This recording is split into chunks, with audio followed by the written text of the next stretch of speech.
everybody, it's noon. We promised to have you out of here by 12 o'clock. We can just turn that down a little bit. Welcome to everybody on live stream. I hope that wasn't as loud for you as it was for us. We'll damp it down as much as we can. Great. I want to thank you all for coming out. Before I get into the presentation, I just want to say a couple of things. We know that there are people across campus that are watching from their offices and from our other campuses. I want to welcome them. I would like to point out that as of this minute, we've gone live on a website. There will be a Q&A posted on that website. If there are questions that aren't asked here, many of them I think will be answered on that website. And there's a link on that budget website, and I'll give you the web address in a few minutes, that will allow people who have ideas that, alternative revenue generation ideas around cost reduction and the like, so you have an opportunity to share them. So I would like to welcome you all today. The objectives today are to give you a sense of what we know, what we don't know, and what the plan is going forward. And you'll realize there's a lot we don't know at this point. But before I really get into it, I want to just have you all think about this province and this university. Over the last 50 years, this province has, with very, very deliberate intention, focused on building one of the great post-secondary systems in this country.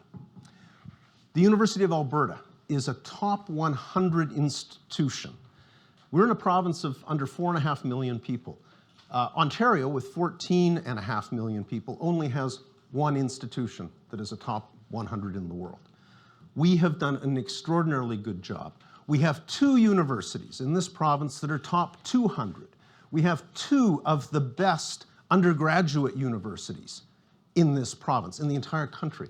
We have 2 of the best technology institutes, and we have a range of colleges meeting needs of students at the college level in major metropolitan areas and in remote areas across the province. And this has been the goal of Alberta. And the University of Alberta has delivered on all of our obligations and commitments to government. We have met our enrollment targets when given, and in most cases exceeded them. We have delivered an incredibly high-powered research and innovation environment for the betterment of all Albertans.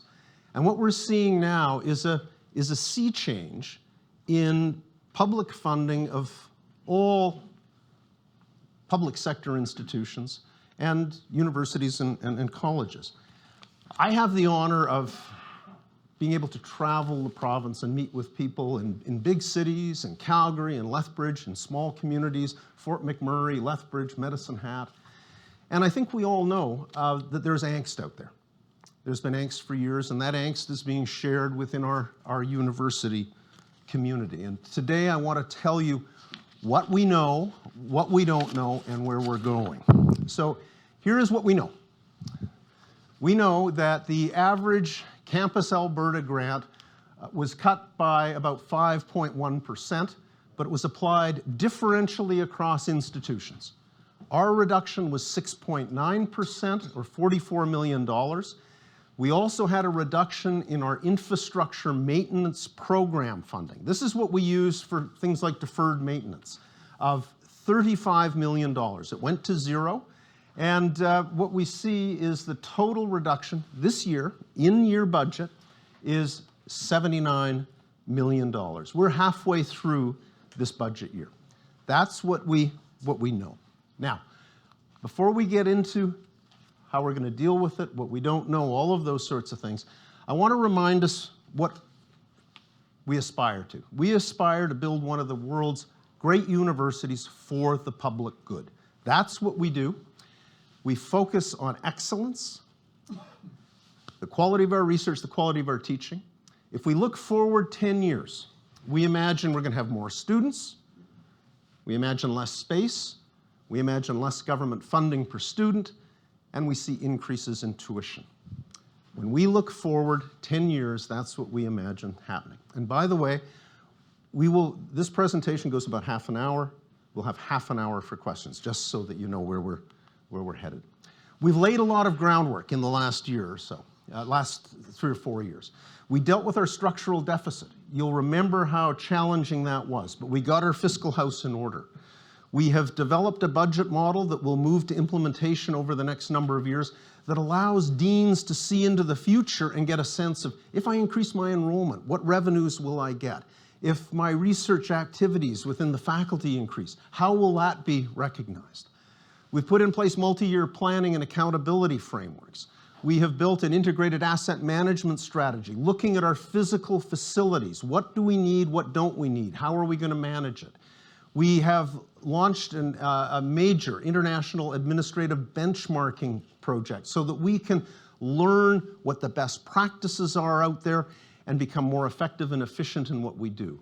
We've promoted system-wide collaboration through CAPOA, the Council of Post-Secondary Presidents of Alberta, so that we can take a unified message forward. We have a great reputation as a high-quality institution, and we have very significant opportunities for growth. Many of you have heard the Provost talking about student demand as the oxygen in the system. We are turning away thousands and thousands of students a year that are qualified, that deserve access because of the restrictions or enrollment limits that are in place. Now, a couple of things we want to clarify. The provincial budget noted that we have a $90 million consolidated surplus. That was out there in the public, averaged over 5 years. I want to say this is not cash. It includes a number of things. It includes the growth of our endowment.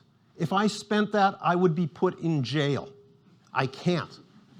Employee future benefits. When our pensions moved out of government into the universities, there were these long-term liabilities. As we pay those long-term liabilities down so people in this room and watching on live stream can get their pensions in the future, that counts as a surplus. We can't spend that. Ancillaries. We do not support our ancillaries with any government money or tuition. They have to save the money to replace their roofs. That's included in this. And then it also includes faculty and unit carry forward. So I'm going to, because this is such an important thing, I'm going to ask Gita Kolzecki, our VP Finance, to take you through the numbers. These will all be posted on our website. Thank you, Dave. These will be posted along with an explanation, some explanatory notes to help you understand it. So I'm just going to point here if I can, and hopefully everybody can see me. These numbers come from our audited financial statements. So this is, if you calculate the average of these numbers here, you come to the number that the university used. So let me walk you through a little bit of what they used. So all of this here is all related to endowment gifts and capitalized investment earnings. So the idea of endowments being you are allowed to spend them only for the purpose for which they've been given, and you have a spending allocation, and our idea is to grow the endowment value over time to preserve intergenerational equity. That's the whole idea. So all of this is related to that growth. In fact, of that 90 million, it's 55% of it is related to endowments. Yes, sorry, Dave, one more thing. Just back up. So then I also want to talk about these other numbers. So this is our operating surplus. So they've used the total including endowments. A few words on our operating surplus. So you're going to see those same numbers on the next slide. So at the very top, those are the numbers. They come out of our audited financial statements as well. So Dave talked about the fact that if our obligations change on our benefits, employee future benefits, this must be reflected through our income statement, and that's that impact. Ancillary services, we expect ancillary services to operate on a break-even basis. We expect them to generate their own money because there's no operating money going towards them. We expect them to generate their money for doing capital improvements, and so managing their own affairs. And so that's also been included, and you'll see the numbers there. To the extent we provide allocations out to faculties and units each year of certain budget amounts. To the extent that the faculty or the unit chooses not as part of their planning, they don't spend the full allotment, maybe they're expecting a new researcher next year, maybe they need to do a lab renovation or whatever it is, to the extent they don't expend all of their budget that we allocate, that appears as a surplus. And that's what this next line is. And as you know, we've had a practice that we do not touch those carry forwards. We allow those units and faculties to do the planning that they do, and so we don't touch that. So when we remove all of that, what have we got? Well, that's what we've got. Now, this is also a source from which we make capital expenditures. Yes, there are other sources.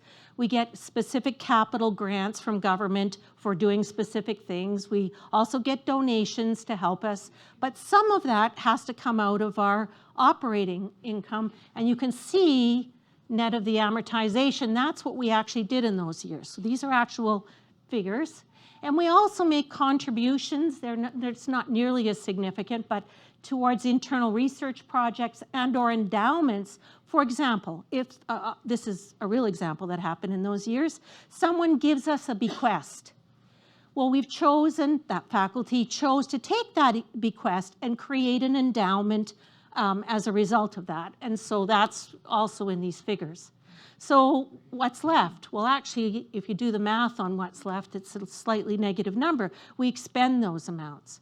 So as I say, you'll see some information with some explanatory notes up on the website whenever today. And the province of Alberta is the only province that in the consolidated books shows the consolidated surplus in this way. So it's important to realize when you see a number pulled out without context, it's not cash in anyone's pocket.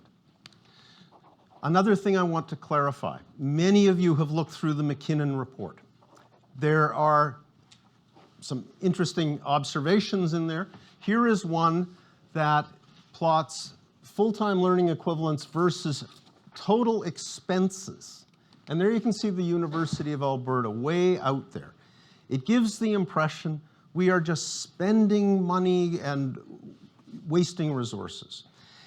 If you do the analysis and say, well, where does that money come from? Well, this is how much comes from the government in the Campus Alberta grant.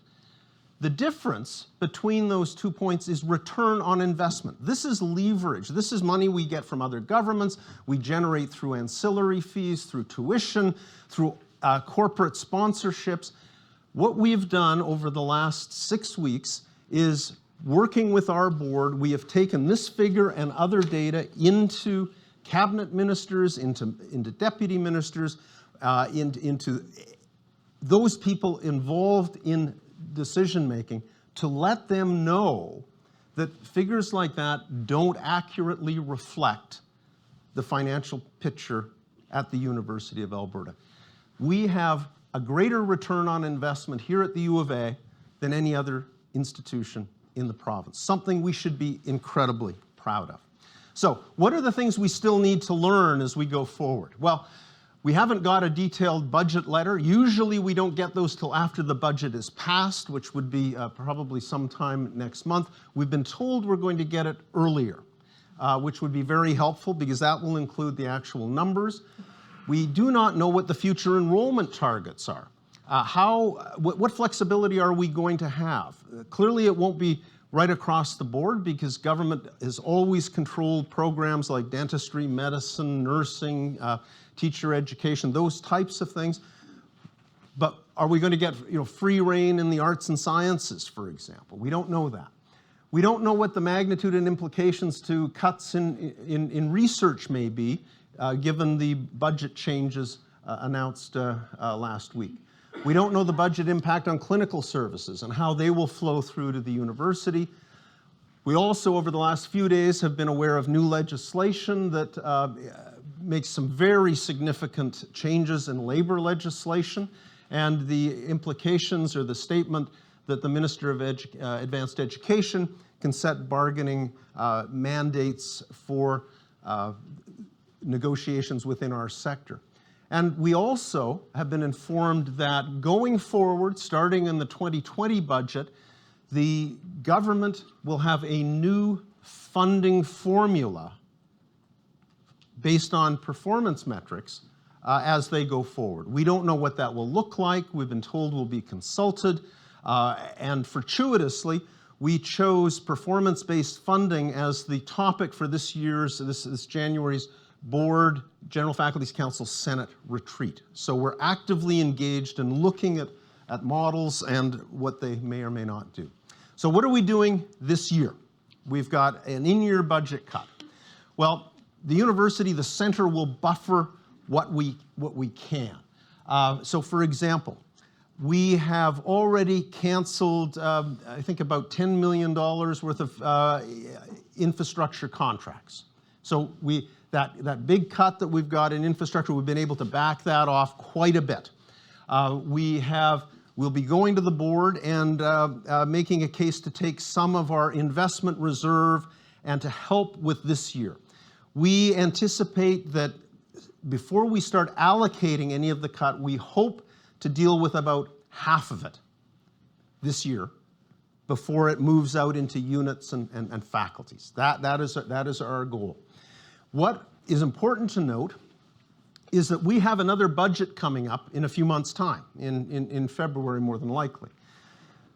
The reductions that we move out into the faculties and units will be viewed as one time, and then the assumption will be, based on what we learn in the coming budget, which basically will reset our base funding, we will then incorporate any ongoing cuts into base at that time. Any reductions will be differential. They won't simply be across the board. If we look at some of the things we're going to have to consider going forward, the government has set a target of decreasing spending within post-secondary, within their envelope to post-secondary, into the ministry, over the coming years at about 12.5%. We don't know what enrollment is going to be and what options we are going to have. We are uncertain as to the nature of the performance-based funding in future base budget Campus Alberta grant allocations. We have been given tuition flexibility for the next 3 years. What they have said is that in each of the coming 3 years, we could put tuition up on average 7% in each of the 3 years, with no program going up more than 10% over that time. Now, as I said in the State of the University address, I've said many, many times, we cannot expect our students to bear this burden alone.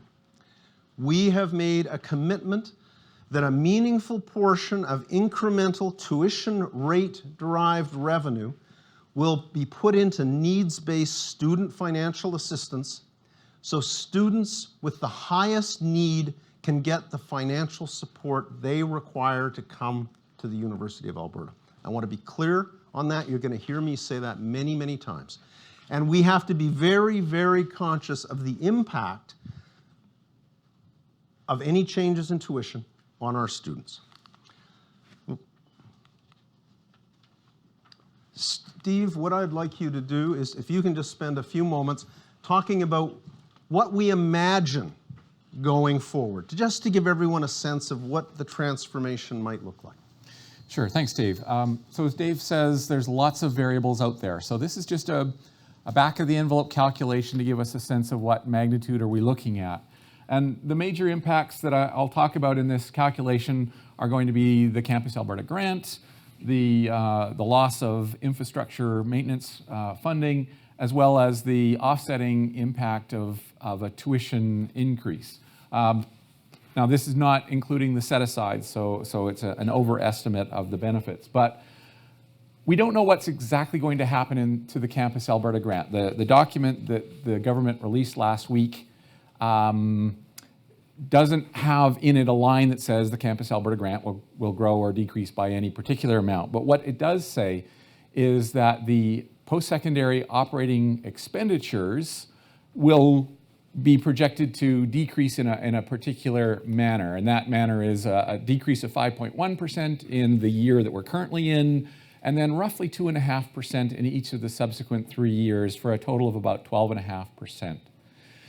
It's a bit of a leap to go from that statement to say that that's what our Campus Alberta grant will do, a total decrease of 12.5%. But we're supported in that assumption by the fact that that 5.1% that the budget talks about in year one is exactly the number that they did on the Campus Alberta grants across the system. So if that is a good indicator of what is going to happen to the total amount of money available to the system, and if we assume further that in the new funding model, our relative slice of the total pie remains about the same, then 12.5% decrease in the amount of money that we're getting from the government will look like about a $94 million cut. Now, that's at the end of a 4-year period. Assuming that there's no replacement of the IMP money that was cut this year, we'll still have to do those infrastructure projects. We know how large our deferred maintenance is, so we'll have to factor a number on the order of about $35 million just to keep our buildings from crumbling around us. And then putting back in some money, assuming that we follow through with the tuition increases as the government has laid out, that gives us a number that looks on the order of about an $87 million decrease in the total amount of resources that we have available, assuming that we don't do anything different in terms of enrollment, et cetera.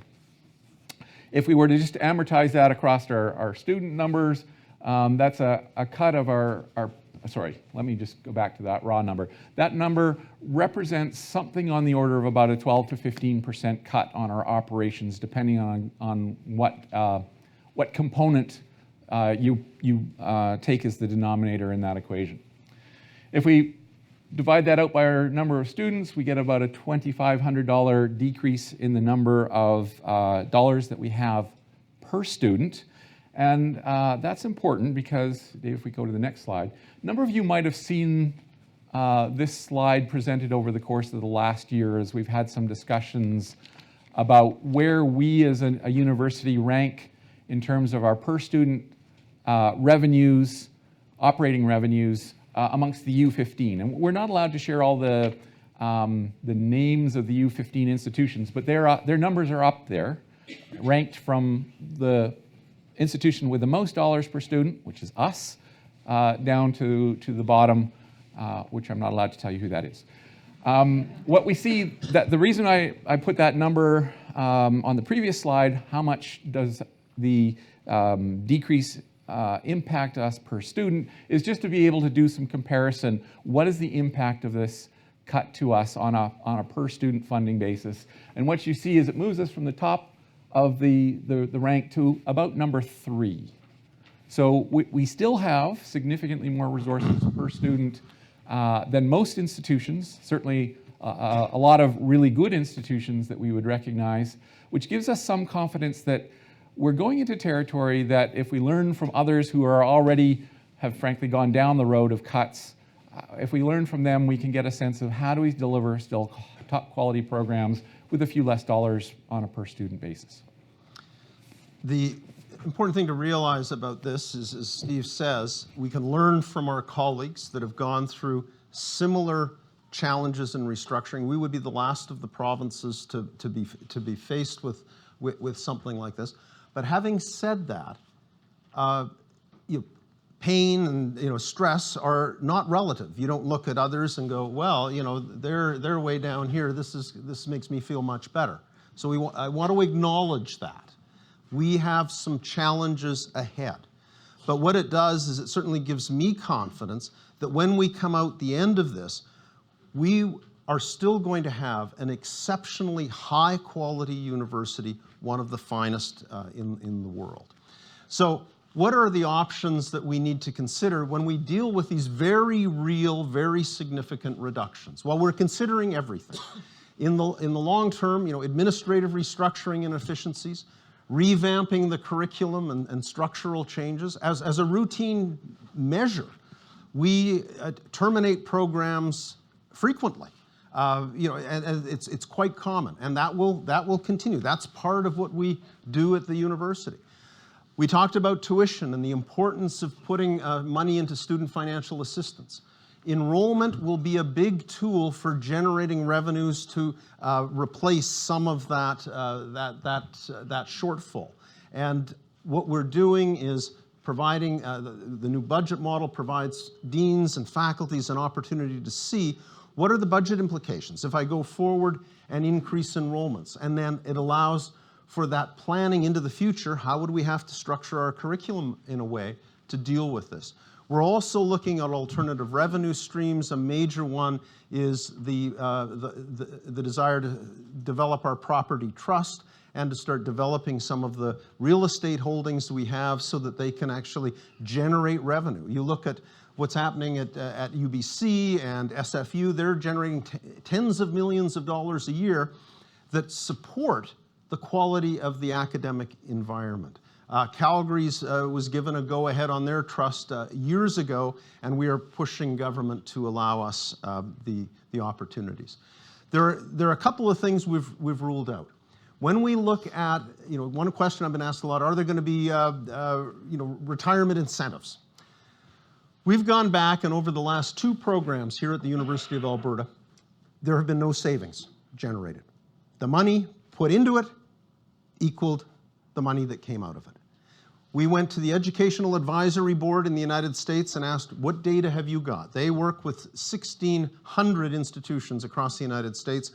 What they showed is if you have an early departure incentive, there's a short-term gain, but very quickly those gains are lost.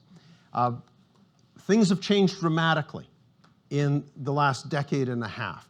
Back in the 90s, retirement incentives worked because there was mandatory retirement.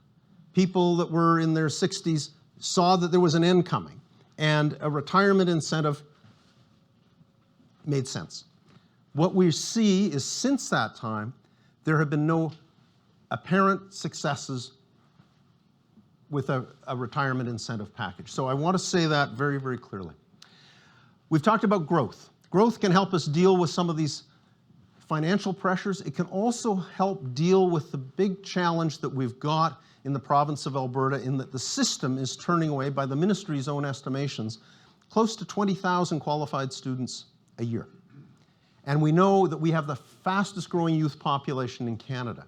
So if we imagine going forward, seeing more students on campus, how are we going to prepare ourselves, the systems, how are we going to manage an increase in international students?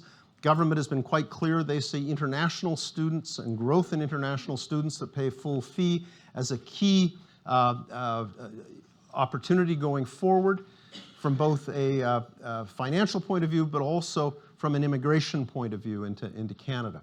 How do we maintain the exceptional learning environment in this changing scenario? And as I've already mentioned, the importance of student financial assistance. Just a couple of notes on enrollment demand.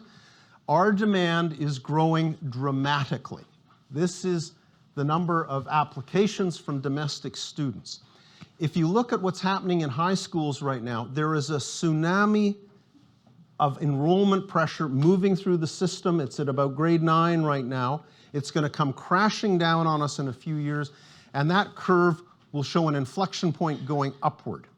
If we look at what's happened over the last few years in international enrollment demand here at the University of Alberta, just for undergraduates alone, you can see it is growing quite dramatically. So there is potential to grow. So last slides, where are we? Well, we know what our vision is of building one of the world's great universities for the public good. We have some huge strengths. We have incredibly strong faculty who attract amazing students. We have good facilities. We've got growing research success. Our programs are in very high demand, and there is very strong future demand. So here is the website that we've just made live, uab.ca/budget. There is a place on there to click if you've got ideas for reducing spending, finding efficiencies, generating revenue. Please provide them. We want to hear your ideas. We also have a detailed Q&A up there. If you've got questions that aren't answered, send us a note and we'll take a look at them. And there is a detailed explanation of the budget surplus, so that when people are out there going, well, you know, the government says there's a $90 million surplus, why don't they just use that? You will know how that surplus is calculated and what it means. So with that, I thank you for your patience, and as I said at the beginning, we wanted an opportunity at this stage to tell you what we know. We know a little bit. What we don't know, there's still a lot of things we don't know, and I've given you an indication of the plan going forward. So, over to you. Questions, comments? Kevin. Oh, yeah, and yeah. Yeah, well, thank you for that, Dave, for that explanation, and Steve. So I guess this question might be more directed to Steve, and that is the new budget model that was planned out and starting to come on board with internally. I guess the question is the nexus of that with these budget cuts, and can you give us an idea of what maybe at least thumbnail description of a philosophy that Central and the deans might have in dealing with these cuts in the context of this new model? So let me start on that. I'm sure that Geeta and Dave will have other points to add. But so really see the budget model as one of a number of different tools that we've been working on to help us make sure that we are putting we're investing our resources in exact alignment with our mission, so that we are here as an institution to do great teaching, great research, and let's make sure that our dollars are going directly behind those two functions. And so it's an activity-based model, and the drivers in the model are those two activities, teaching, research. It is unfortunate in some ways that these two are coming together, in that it becomes difficult to understand what the impacts of one might be in the presence of the other. So that doubles the challenge that many of us will have in just working through all of the pieces. And that really comes down to one of my functions, my office's functions, is to help support the deans in understanding what all of those different pieces are. But in terms of, is this the right time to roll out a budget model? I think there is actually no better time, as we re-examine every cent that we're spending and making sure that it is going directly towards helping us move forward our key mission. So the budget model is a net neutral mechanism for distributing resources. That means that there will be some faculties that get some more resources out of it than they had previously. Some will get less, and that will be layered on top of the cuts. So for some, it's a double whammy. For others, it becomes a bit of an offsetting set of factors. No doubt that's a complexity that we probably could have done without, but we're also looking at other levers that we can be throwing at the same time. So it really does become a complex set of things, and it's really important that we've got great financial insights and management at all levels of the organization as we kind of pull all these pieces together. And the other, I'll just add to that, and then we'll move on. The important thing is that we don't just switch over to the budget model. It's going to be phased in over a number of years, and we will be evaluating as we go along. So, somewhere over here, yes. Thank you very much for the presentation. It was nice. And I think the province and the university, we have similar problems. And the province is trying to balance the books. And the effect is passed on to different institutions, and we are included. So looking at the financial things that we have, there are some places that we could borrow some money within the institution and use it for some other places for the meantime. And in the future, we could balance it back. The other thing I was thinking is, as the province passed it down to us, can we also pass it down to subunits of the universities to come up with strategies where they could manage what we have pending the time that we're able to balance everything up? Sure. So let me parse the question. Part of it is, can we run short-term deficits and then pay it back over time? The board will be considering all options. I don't think there's anything that has been put, in terms of that, has been put off the table. In terms of the capacity for units to respond, the answer is to your question, yes, definitely. Different units, all units will respond differently because of the unique nature of the unit itself. What the history department can do is very different than what is required in, say, in surgery or something like that. There will be revenue opportunities, and one of the things that our role is to make sure that in certain areas where there are clear imbalances, there might be some reapportioning of resource, and that's something that we will be watching very, very carefully. I think one of the biggest question marks for us is in the area of international enrollments, which could be a very significant revenue source, but it's not evenly distributed across campus. So how would we manage that effectively? And it's something that we'll be paying a lot of attention to as we go ahead.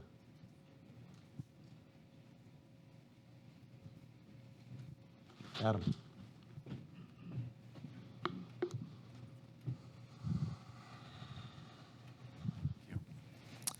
Hi, thanks very much to all three of you for your presentation. I was wondering if you could sort of touch on some more details around this student financial aid piece that you were talking about so if tuition were to go up at the same time that we're facing cuts to the Campus Alberta grant, sort of how you see the allocation of funds into a student financial aid system versus everything else that is going to have to find funding elsewhere. Well, I'm not going to turn it over to you, Melissa, so you don't have to worry. Our registrar, Melissa Padfield, is currently out looking across the country, looking at different models so that we can go to the board with a rational explanation for the decision we ultimately make. What we do know is from some institutions that have managed increases in tuition and that have tracked the socioeconomic background of both applicants and registrants, that if they deal with student financial need appropriately, they are able to, they see no change in the socioeconomic background of students. The challenge, of course, as a scientist, the biggest challenge I have in a leadership position is I'm used to doing experiments, where you do an experiment, but the most important part of the experiment is the control experiment. You can't do a control experiment in real life. You make a decision. And so what we're doing is we're out there looking at other examples, and then we will use that to make the decision. What is the number? Is it 10% of the incremental tuition revenue that goes to need? What is it? And we'll try and have a rational explanation for why we chose it. But I can't answer that specifically now, Adam. Yes, Donna. I read the paper today, and in there they were saying that MacKinnon University has been given a deadline to provide the government with their plan for what they're going to do to absorb the cut. So I'm knowing again how directive the government has been around our freedom of expression, that there was a deadline and what they expected. Is the U of A underneath something like that as well, too, a deadline to provide a plan for what we'll do for maybe this year or over the 4 years?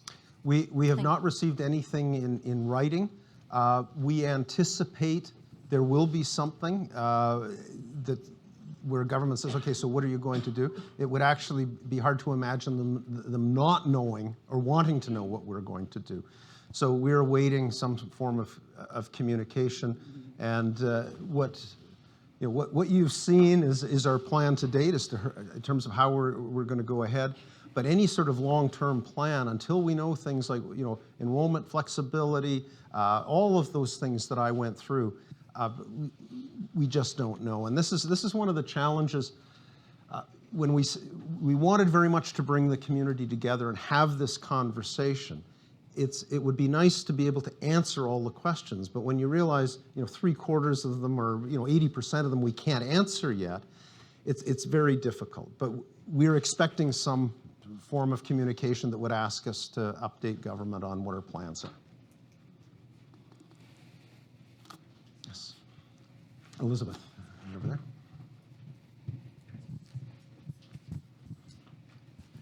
Hi, Elizabeth Johansson, NASA President. Thank you for the presentation.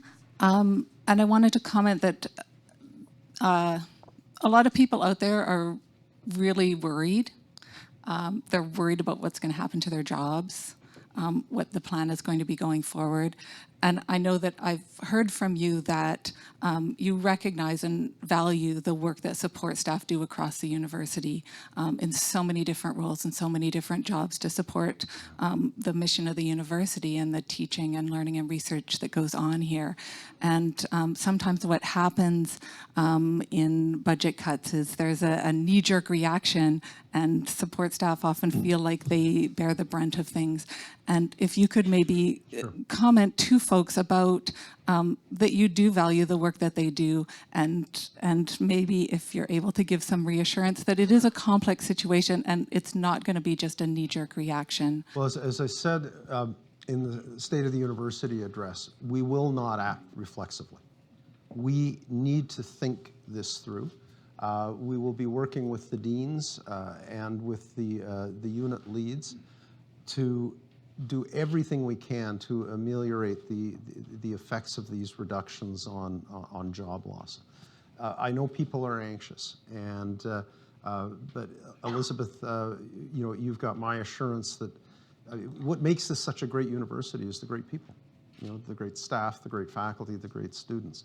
And you and I both know that every year we're laying people off. We've got so many. We're a huge organization. It's part of the way things work. It would be unrealistic to assume that reductions of this aren't going to involve some dislocation. I need to be clear, and I think everyone recognizes that. The decisions will ultimately be made at unit levels, where units work to decide how best to allocate their resources. And and so one of the things that we're saying to the deans, we said to the chairs when we met with them yesterday, is we must think through everything we do very, very carefully. And that's why I began and ended on the long term. This is a great university. We've been around for, what is it now, 10 years, 111 years. And we're going to be around for another 111. This is a bump in a very long road. It's a big bump, but it's a very long road. And we'll come out of the end of this and we will be a great university. But we will think this through carefully. And that's why we're trying to get as quickly as we can to that sort of 4-year planning horizon so that we can think through how do we manage that. And if we are going to grow enrollments very significantly, we're going to probably manage it quite differently than if we're not. And these are questions that we need to ask, and that's one of the strategies that, okay, this year we're doing one time, but the base will flow in next year, and we've got a lot of questions to answer between now and March. Yes. Hi, so my name's Katie, and I'm an education student here on campus, and then I'm also on student council representing all students, but specifically ed. So I understand that we have to make choices, but I feel like students feel that they are bearing the brunt of these cuts because tuition will be, and particularly international students. So how can it be justified to students that tuition is going to increase while their financial aid is going to be decreasing? So we will be increasing financial aid here at the university. COPOA, the Post-Secondary Presidents of Alberta, has been lobbying for increase in needs-based student financial aid at the provincial level. And I think this is something that we can make common cause with the student groups, and I know, working with Adam and Akanksha and others, we are at item that this is a priority going forward. This is a broader issue than just the University of Alberta. It's the province of Alberta and the province and the need for the province to also put a priority on student financial assistance. Yes. Right here. Hello, my name is Charles Blond, and I'm a counselor here. I just wanted to ask you if there's going to be a decrease in funding in like programs like for the transition year program, because that's a vital resource for Indigenous students. And my second question is there going to be a specific tuition and SFA specifically for Indigenous students? Two very important but very specific questions that literally at this point I can't answer. The transition year program is something we're extraordinarily proud of. This is students from the Indigenous community that have maybe the aptitude but not the marks or course background to make it into the university. They get to come here and over a transition year build up their background so that they can transition. And likewise, the question about are we going to do a set-aside on student financial assistance focusing on Indigenous students, that will be something that we would be considering. But I can't give you a specific answer. I have the mic. Sorry. Oh, sorry. Yeah. I just have a follow-up question. Sure. So if we're increasing financial aid through the university for students, what steps are going to be taken to ensure that unclaimed financial aid still gets given to students, so unclaimed awards and grants? Let's register. We'll take you right down to the grassroots here. Mike? We need a mic. I know I need a mic, but where's one? Thank you. So first and foremost, we make an effort to allocate all financial aid that's available to us, and that goes through a series of offers that go out to students. When we have unspent aid, that's typically because students decided not to come to the University of Alberta, and then that's rolled forward to be allocated to students in the following year. So we make every effort based on what we know are traditional uptake rates from students when we offer aid to make sure we offer to the limit of what we're able to. So the notion that the university has a lot of unspent aid is actually erroneous. We allocate all of our aid out in offers. That doesn't mean it's always spent because students make different decisions about their academic pathways. So we will continue to make sure that any changes we make in aid are reflected in how we do our offering to make sure that all the money that we have set aside for students makes it to students to the best of our ability. I saw another question down here, Charlotte.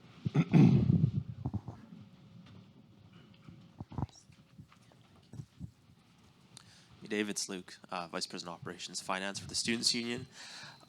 My main concern here that I wanted to bring up was obviously with the $35 million cut to the IMP grant that is going to continue to pose future issues with deferred maintenance, something that's been talked about for a while.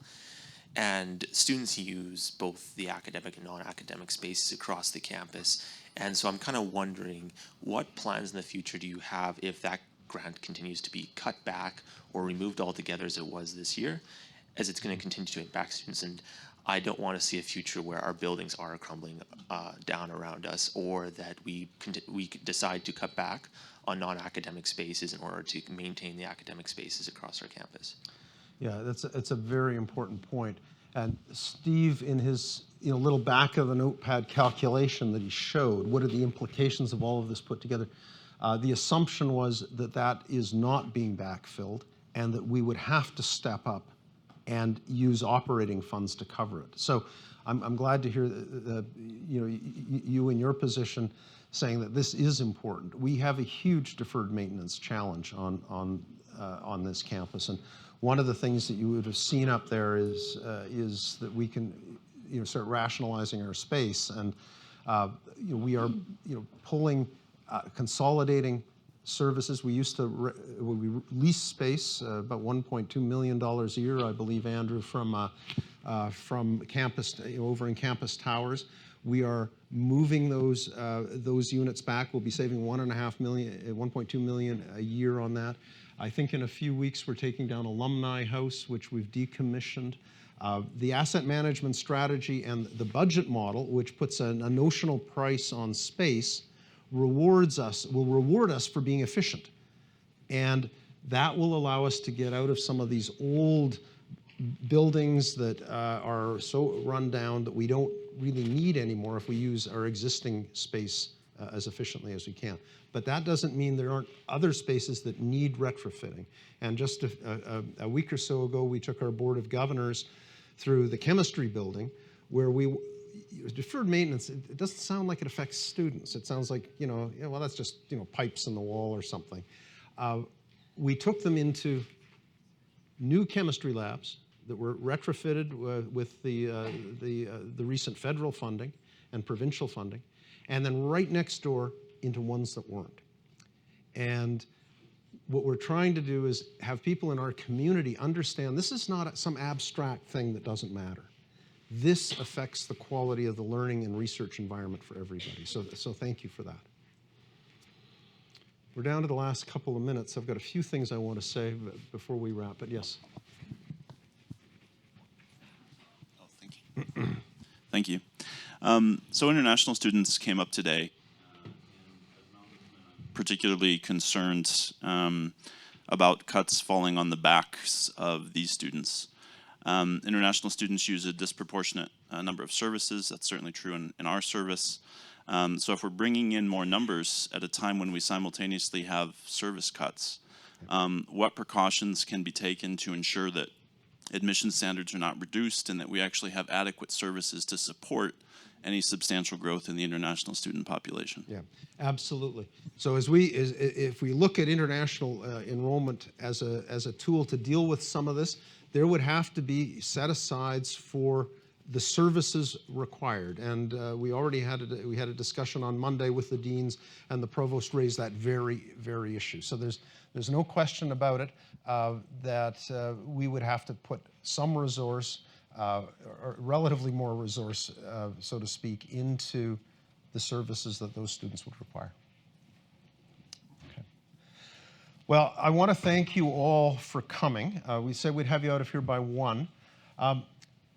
What we wanted to do was give you a sense of what we knew for sure, what we don't know and are trying to figure out as quickly as we can, and what the emerging plan is for going forward. There are a lot of unanswered questions out there, and we are working hard to get answers to them. And we will be updating our budget website as often as need be over the coming weeks and months to keep you posted. If you have questions, there are on that website ways to get them to us, and we encourage you to do so. But let me come back to where I began. This province we're undergoing a sea change. Over the last 50 years, we have built a remarkable post-secondary system, and this university is a truly world-class institution that's recognized across the country and around the world. And we've done that from the quality of our people, our students, our faculty, and our staff. Our commitment to our mission is paramount. So anything that we do going forward we will be keeping our eyes on that long-term horizon. What are our goals and objectives of a university? We will have to make changes. We will see reductions in grant funding. We will most likely see increases in enrollment and increases in tuition. We will be making all our decisions in a very thoughtful way.